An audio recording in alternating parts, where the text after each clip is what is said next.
Welcome to Butterflies of Wisdom, everyone.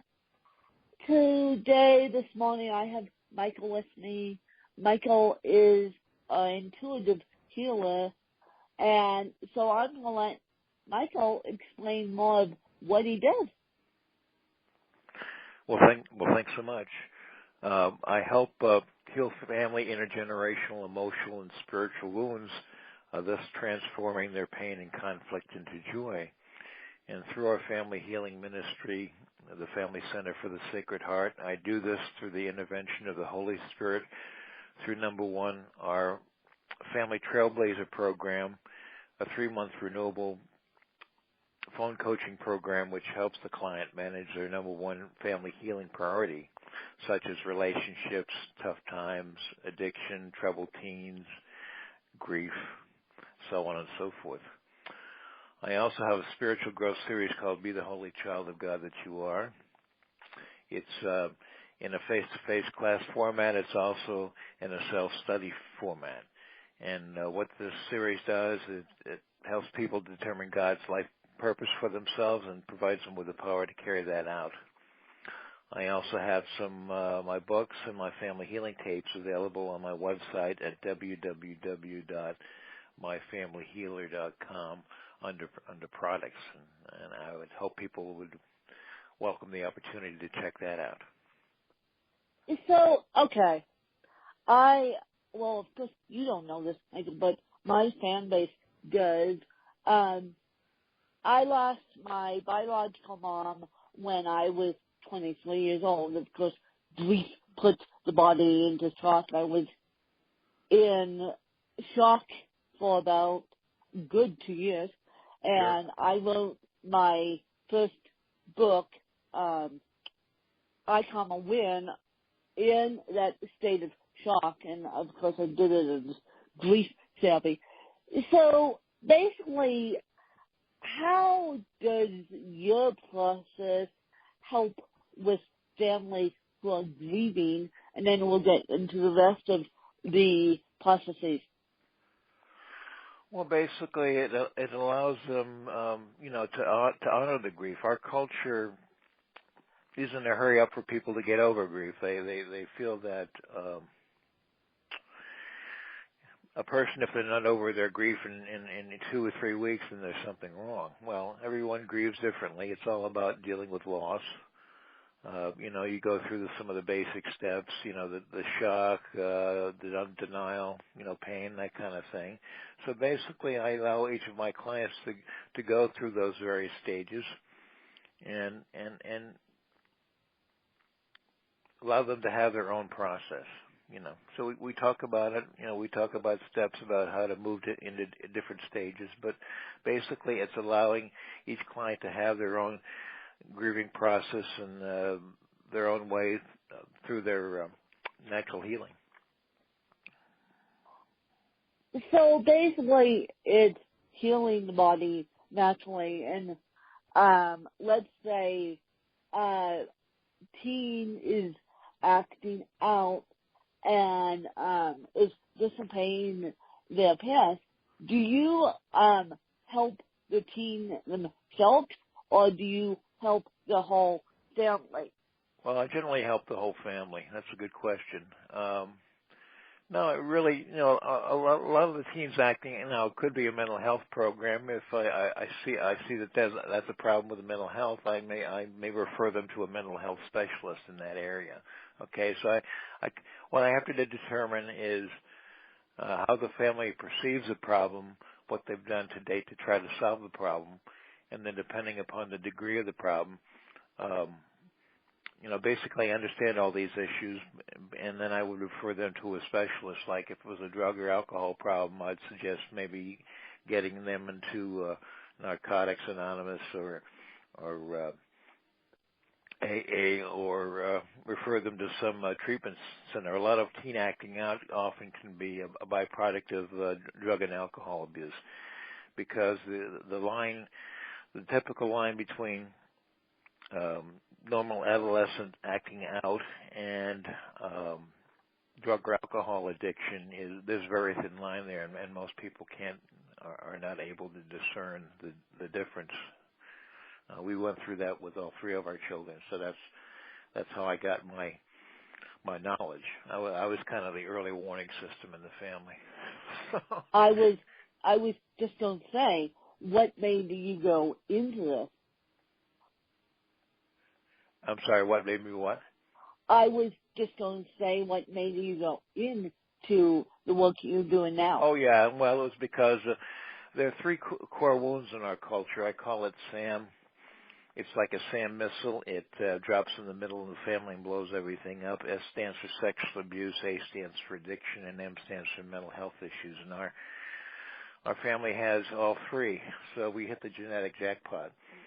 So God helped me draw a line. When our family fractured in 1990, God helped me draw a line in sand, which said if I don't put a dent in this, at least right now, it's going to kill me and everyone I care about, including myself, which was not an acceptable outcome. So through my own family's healing process, I take those same lessons and pass them on to other families. Yeah, well, I was not sexually abused at work.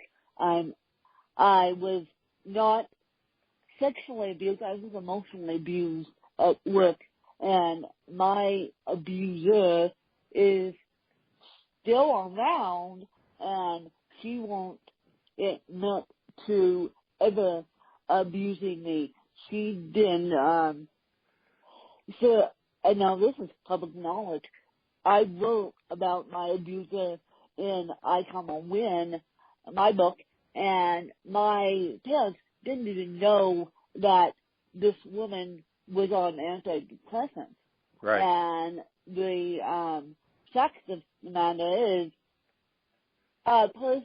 dealing with a person on antidepressants isn't fun. And so how, as a community, should we deal with opioid addictions and antidepressants and people who are losing their minds, and without, other than sending them your way, Michael, how should we support this huge epidemic? Well, what I did to get help from me, because what I've learned is you can set up healthy boundaries. I got help through Al-Anon, which is a support group for alcoholics and or relatives or friends of alcoholics or drug addicts. Okay, and what Al-Anon basically it's based on the 12 steps of AA, and basically it teaches you that the only life you can change is your own. That we're responsible for our own thoughts, feelings, and behavior, and we can be a strong role model for others. Also, in dealing with the addict, there are 4 don'ts that you don't do. Don't do it if you feel sorry for them. Don't do it if they don't ask. Don't do it if you don't want to. And don't do it if they can do it for themselves. So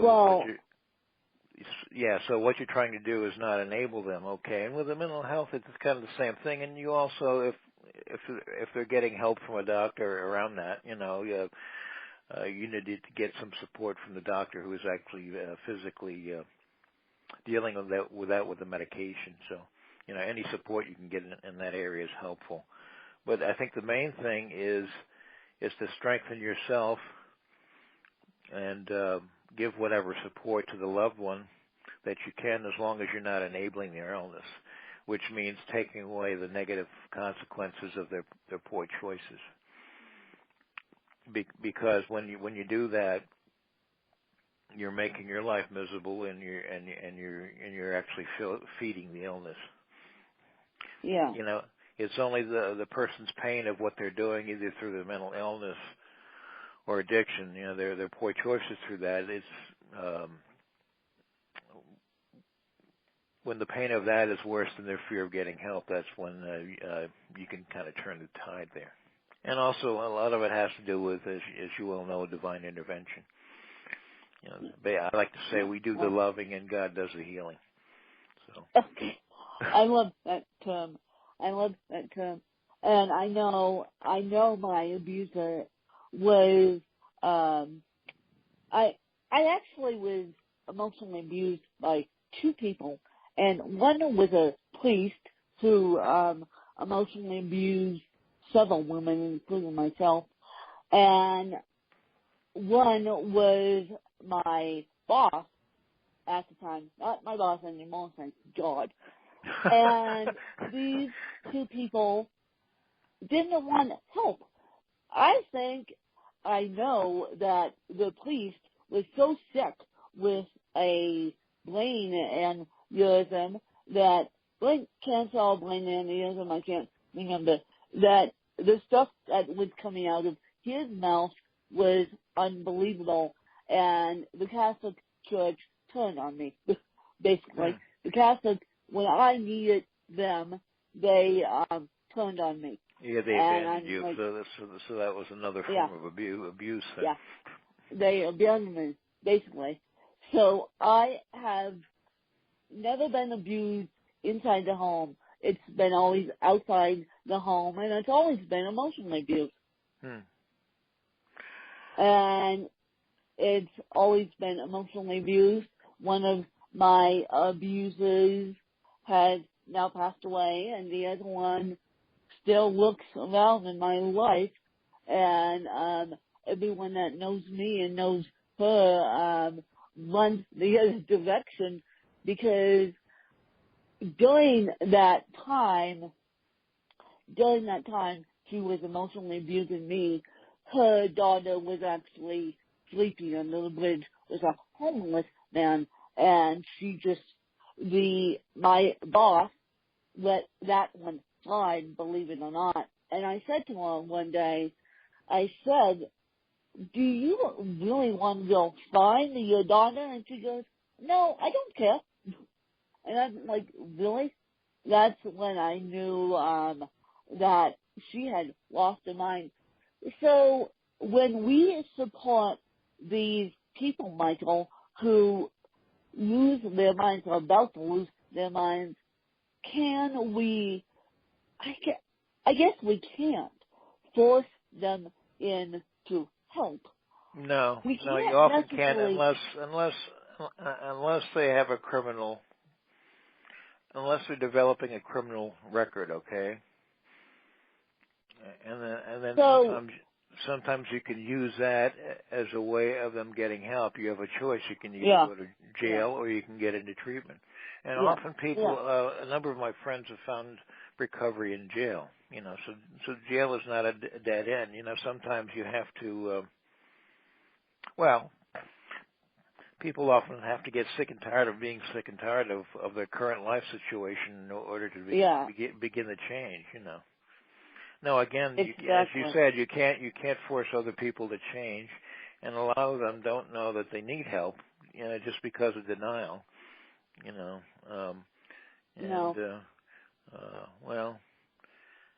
And that keeps them stuck. Yeah, there are 3 steps you go through. I call it the 3 A's of solving any life problem. The first A is awareness, the second A is acceptance, and the third A is action. Okay, you know, awareness, maybe I have a problem. Acceptance, yes, I do. Action, now what do I do about it? But people often get stuck in the action step because of fear. You know, they're afraid, it may get worse, or what if I make a mistake? What will my friends think? What will my family think? You know, so fear keeps many people from reaching out for and accepting help. Yeah. Yeah, and there's an Which acronym. is sad. Huh? Well, it is, but it's very prevalent. Well, the popular culture teaches people if you have any problems, then you're failing. Well, that's ridiculous. You know, I mean, all families are wounded. You know, it depends upon the degree, and everyone has problems. So it's a lot healthier to confront the problem, but. There's an acronym for ego, you know, edging God out. You know, it's like the ego gets in the way, but you can't solve a problem with the same thinking that created it. So that's why you need outside help. No, you can't. Right. And so, what is your biggest entrepreneurial moment in all this? What is your biggest success story? Well, I would say it's the continued emotional and spiritual healing of my family from 1985 to the present.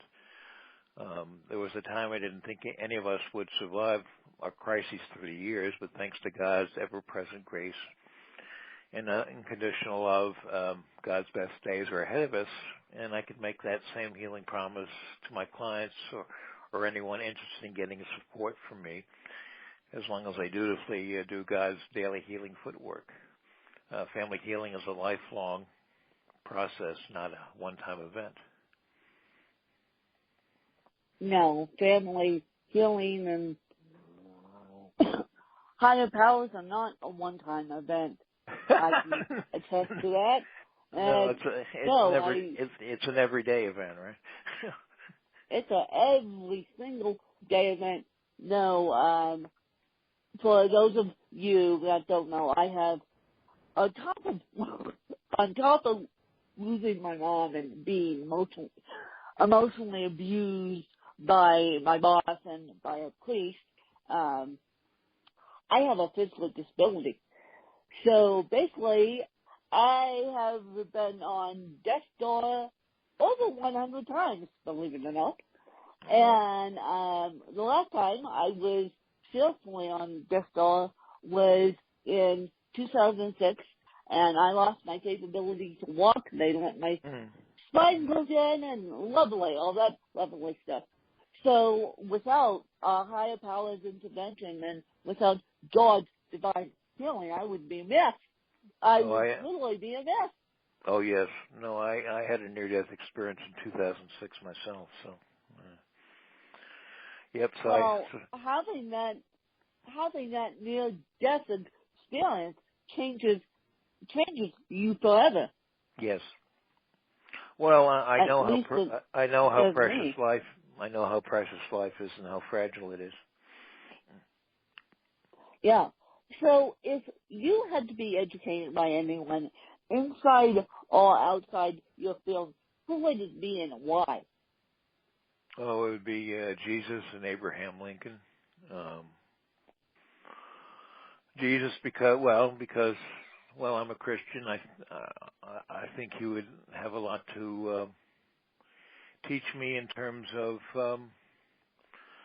my spiritual walk, about learning to be more patient and forgiving. Abraham Lincoln, because I think he was our greatest president, and he overcame a lot of personal tragedy, including the loss of his children, his mother at a young age, his wife having very serious mental illness.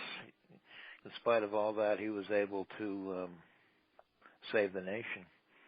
So, well, yeah. Well, now and I'll say this mildly, the buffoon we have in office is trying to kill the nation. And I say that wholeheartedly. He's trying to kill the nation and not do enough with opioid addiction, and trying to kill me in the process, because he is pulling Obamacare. And people know that I'm on Obamacare, and people know that I have a physical disability, and he's trying to kill me.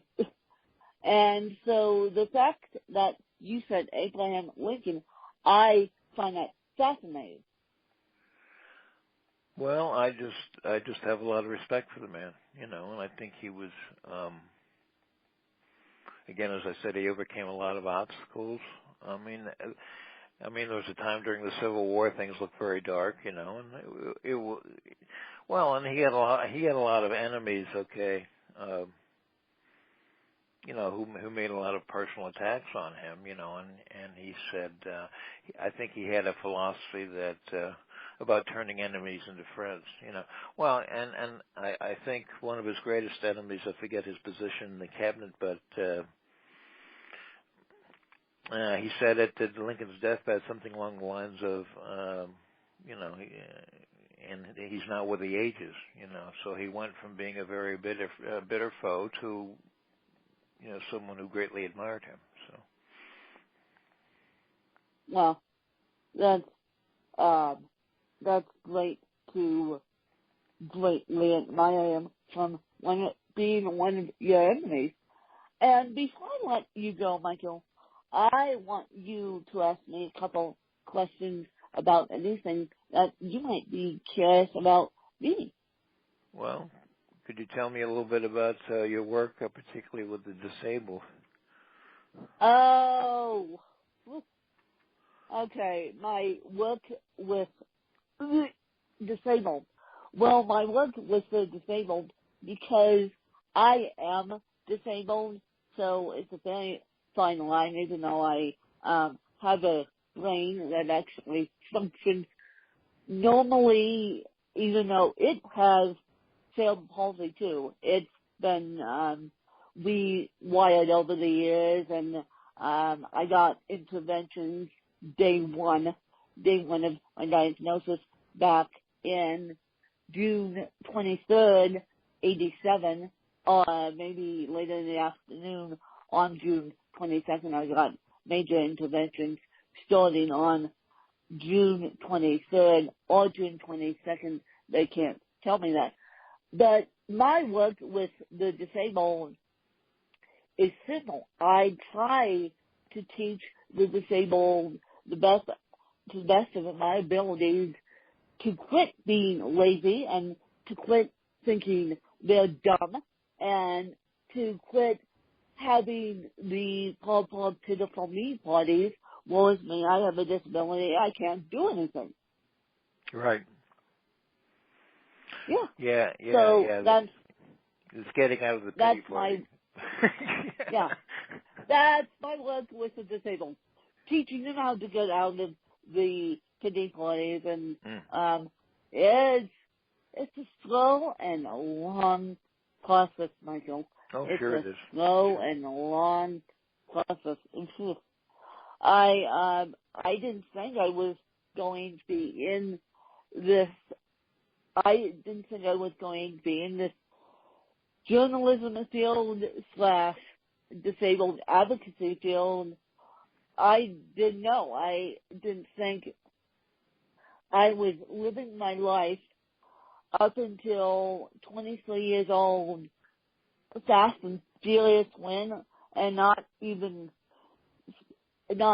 thinking about stopping and smelling the roses until August 11th, 2010, that week of August 11th, when my mom was put in medically induced coma after being diagnosed with viral meningitis. Thank you very much. The hospital gave her that.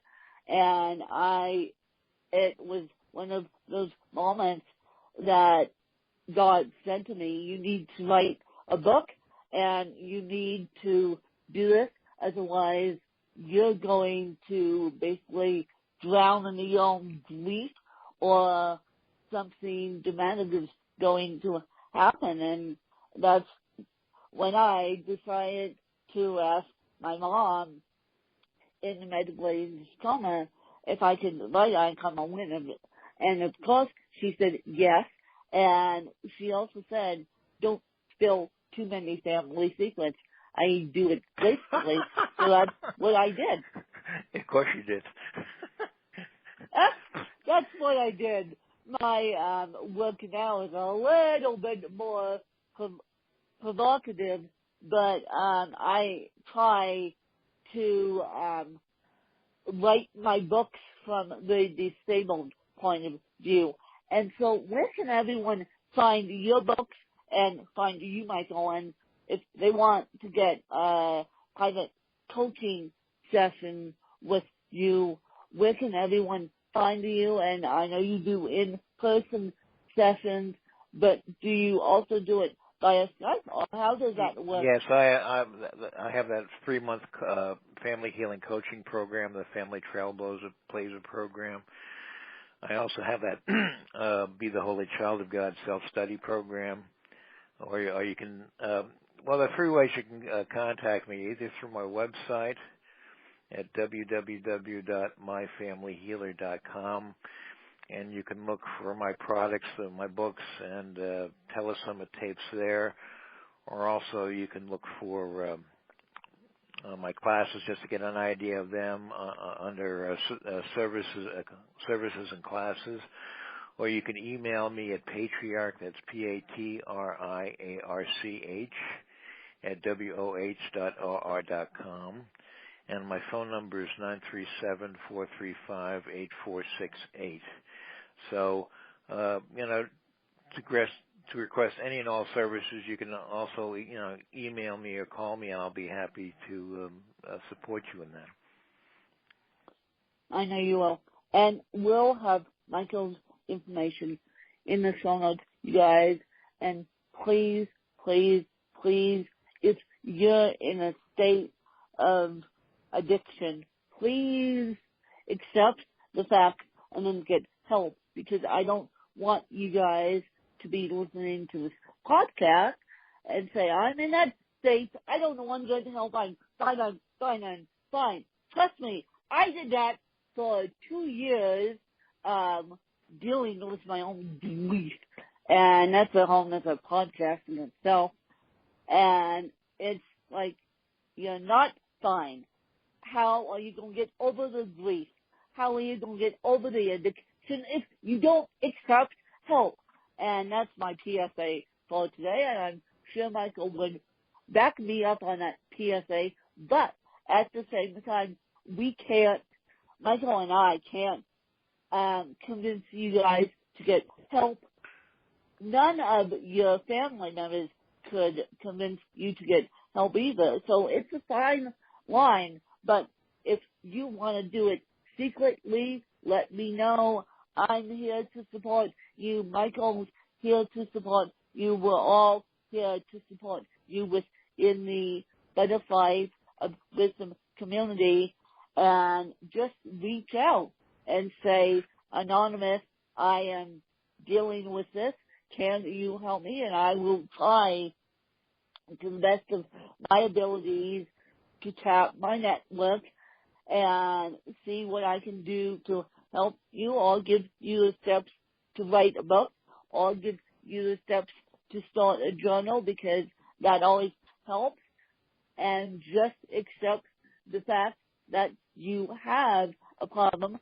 And as Michael, as I said, you need to accept the fact, then move into the process of dealing with it. Right, move into positive action. Yeah, because you're move into positive action. Yeah, I like to say, what I do is I help people take that.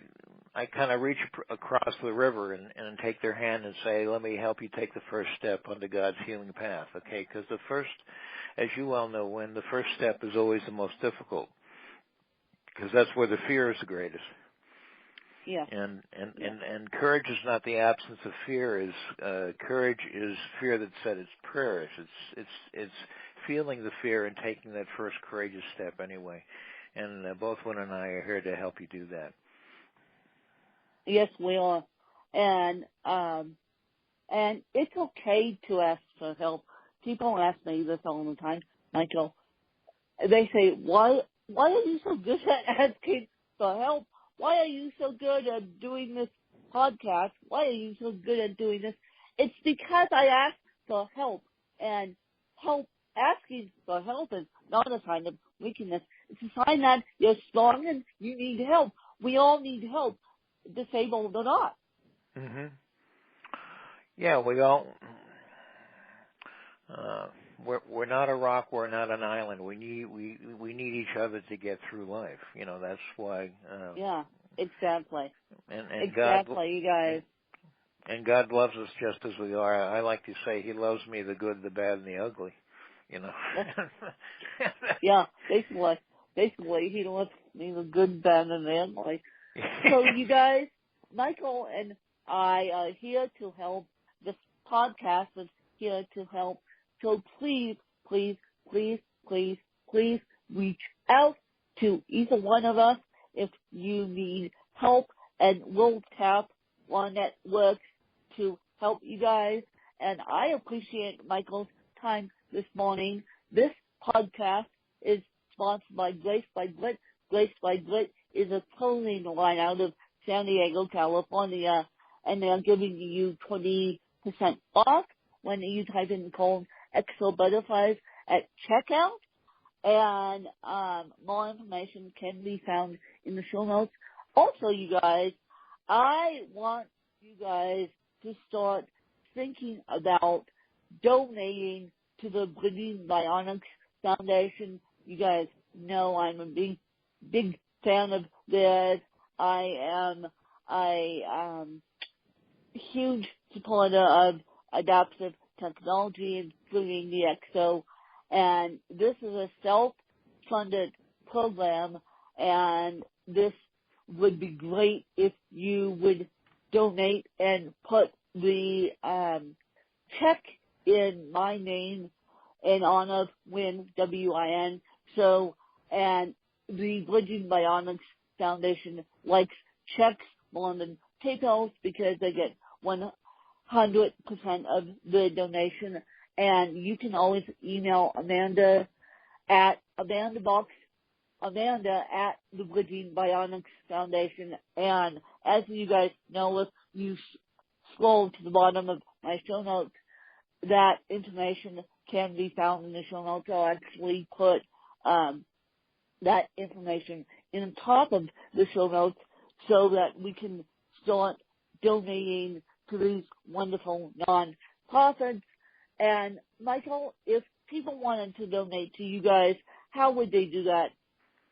Well, they can go to the homepage, the first page of my website at www.myfamilyhealer.com, and there's a donate button in the lower right-hand corner of the first page of the website, and that'll easily help them make that a very valuable donation. And I appreciate that question. Well, to keep you guys running, because I presume working with a higher power and working with all these people doesn't keep the lights on unless we keep donating. Gee, it doesn't keep the lights on. No, it's no, it doesn't keep the lights on. And I think the work you're doing, Michael, is fantastic. And if you guys want to simply donate to the podcast, you can donate to Aspen, Rose, or via email, via PayPal, via email too. And then that information can be found in the show notes. Aspen, A-S-P-E-N, Rose, O-S-E, or ALTS at gmail.com, and that's via PayPal. And we are here to support you, and I appreciate you guys listening and supporting this podcast as much as you do.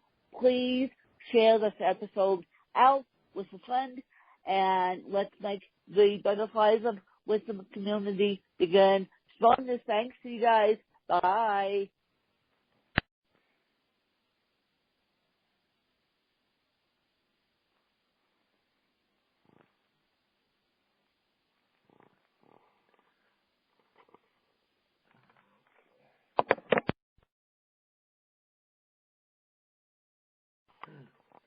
Hello? Hello?